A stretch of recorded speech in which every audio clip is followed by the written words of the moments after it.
आदाब नाज़रीन, पेश है इस वक्त की खास खबरें।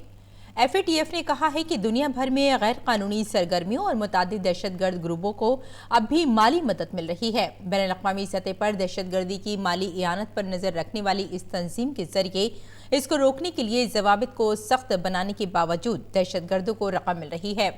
भारत कहता रहा है कि पाकिस्तान लश्कर-ए-तैयबा, जैश-ए-मोहम्मद और हिज़्बुल मुजाहिदीन को मुस्तकिल तौर पर मदद दस्तयाब करा रहा है।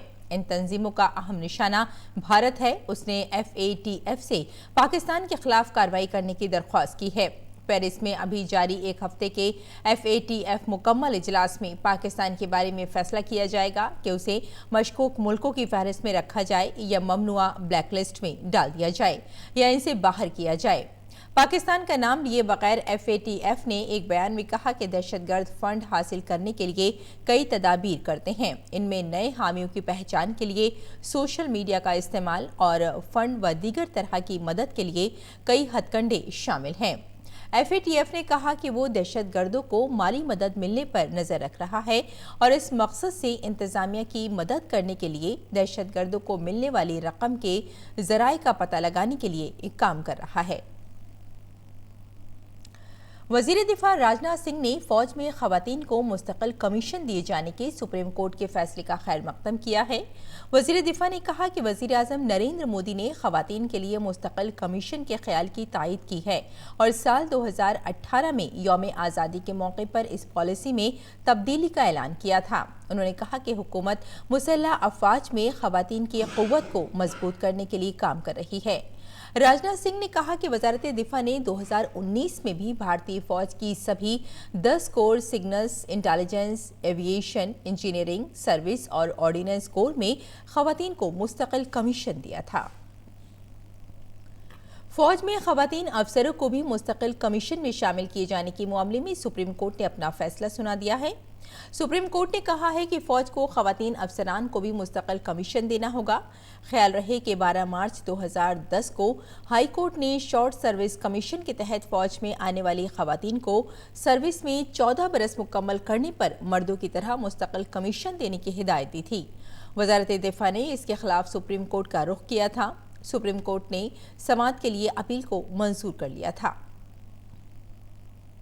हुकूमत की आला मकसद वाली मिट्टी सेहत कार्ड स्कीम को आज 5 साल पूरे हो रहे हैं। मुल्क भर में हर खेत की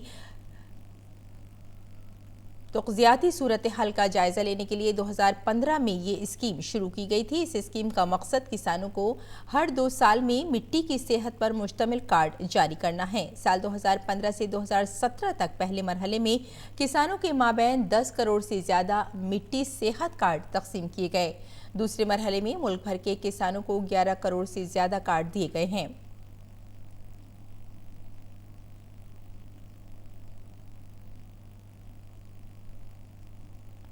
और नकली मकानी करने वाली नस्लों के तहफ़्फ़ुज़ यानी CMS से मुताल्लिक़ 13वीं कॉन्फ्रेंस ऑफ पार्टीज़ यानी COP 13 से वज़ीर आज़म नरेंद्र मोदी ने वीडियो कॉन्फ्रेंसिंग के जरिए खिताब किया। वज़ीर आज़म ने कहा कि भारत उन चंद ममालिक में से है जो दर्जा हरारत को 2 डिग्री सेल्सियस से नीचे रखने के पेरिस समझौते के हदफ को हासिल करने की सिमत में कदम उठा रहे हैं। उन्होंने बताया कि चीते के तहफ़्फ़ुज़ वाले इलाकों की तादाद में इजाफा हुआ है। उन्होंने बताया कि मुल्क भर में चीतों की तादाद 2970 हो गई है। वज़ीर आज़म नरेंद्र मोदी ने कहा कि हुकूमत पायदार तरक्की की राह पर पूरी तरह यकीन रखती है। उन्होंने बताया कि माहौलियात को नुकसान पहुंचाए बगैर तरक्की को यकीनी बनाया जा रहा है।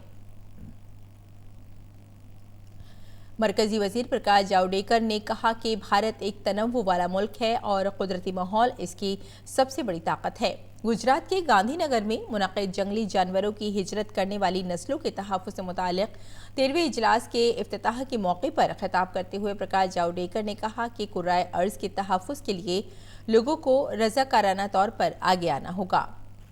इस मौके पर प्रकाश जावड़ेकर ने एक डाक टिकट भी जारी किया।